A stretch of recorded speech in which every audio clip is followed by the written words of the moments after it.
I'm an automobile dealer.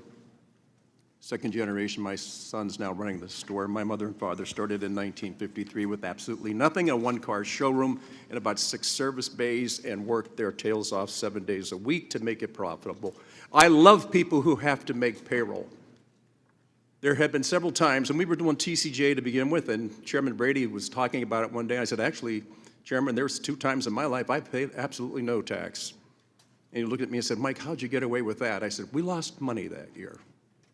Isn't it bizarre that we talk about where would the revenue come from? Well, we take a certain percentage out of people's profits, with the exception, you can lose money and still be held up responsible for real estate taxes, wage taxes, every other single tax that every single American pays every single day. And we come here today and talk about the benefits of TCJA. Was it really true? Well, yes, it was true, because we actually garnered more revenue with TCJA than we'd ever seen before. And I can remember being there the day that vote was taken. It was the wealthy, the wealthy, the wealthy. They never get taxed their fair share. And all of a sudden, we did TCJA, and all these wonderful, wonderful people who left America because America was being too tough for them came home. They hired people. They made investments. Certainty is absolutely the most important part of any business. I wish, in the business I was in, that there was certainty as to who it is that's going to be able to buy a car or truck from us tomorrow.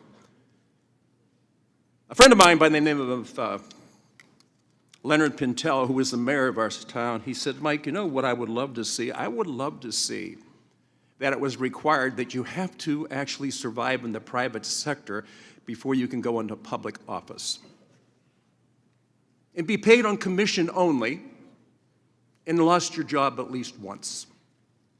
All of these wonderful talks that we have going back and forth about who benefits, who loses, who's paying it. I'll tell you who pays it.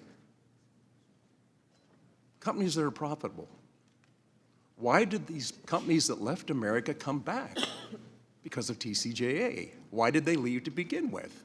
It's not because they didn't love America. They just got to the point they knew America didn't love them anymore. We would tax them out of existence and complain for them. It's like the little hen, right? Lay, hen, lay, and no golden eggs quit coming. And we said, what happened? The hen couldn't lay them anymore. If we go through all these different things and what we're going to do and what we're not going to do and how difficult it is, I got to tell you, please, please, give me a break. Give me a break. Ms. Silver, I've read your testimony. First of all, you've been through an incredible life. The loss of your husband, I can't imagine what that was like to go through. Ms. Marple, raising children. Ms. Gallagher, working with people. Ms. Couch, working with people. Look, do you know that in this entity,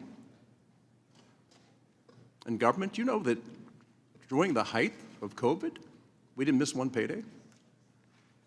I wish I could have said that about the dealership. We lost a lot of paydays. We lost a lot of paydays. But when you come down to TCJA and what were the benefits of it and where did we hurt people and who did we go after and all the rest of this back and forth.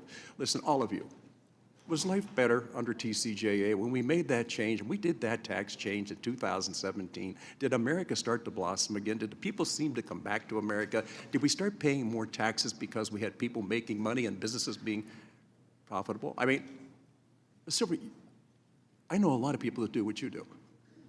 This is a tough, tough business. But all of you, if you just please weigh in. I get so tired of people talking about tax revenue who've never had to worry about making a profit in order to pay taxes.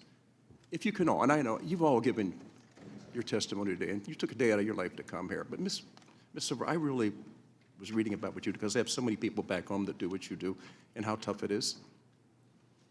It's no bed of roses. You compete against a lot of people. So if you just please share more, because I got your testimony was incredible. And all of you, thank you so much. Ms. Marple, congratulations. Sounds to me like you're raising a wonderful family. Well, thank you for your comments, Congressman. I could throw some color on this as far as how complex this is. So to take raw material and to transform it into a useful object that we all benefit from is extremely tough. There's a whole lot that has to go into that. We have to make, like I said earlier, have to make investments in our people, processes in machining technology. And you're right, there's definitely years where you don't make a profit. But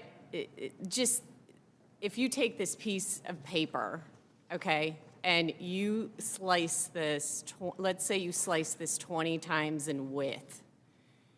If you take one of those strands of 20, that is the tolerance that we are holding on dimensions on parts that we manufacture. That's 2/10. You can't see that with the human eye. This is not me buying equipment, pressing a button, and a widget comes out. This is a ton of small businesses, like you said, in your district. And so we need pro-growth tax policies that are permanent, that are consistent, that are predictable to help us be able to grow, because our manufacturing supply chain in our country needs us. They need us to grow. They need us here. Yeah, well, you know what? I appreciate your testimony. I think, the rest of the world keeps hoping that America will raise its tax rates again, because then they will see this group of people who were staying in America come back over and start their business with them. If we make it impossible to be profitable here, people will leave. They did it before, they'll do it again. We've looked at the greatest tax revenues we've ever had. This is not a Trump issue with me. It's not a red issue or a blue issue, as my friend Mr. Thompson says. These are red, white, and blue issues. If it's not for America, I don't care about anybody else in the world. If America is strong, the world is strong, the America is safe. Thank you all so much for being here. Chairman, thanks for having this. And let's go TCJA Part 2 and watch America rise again.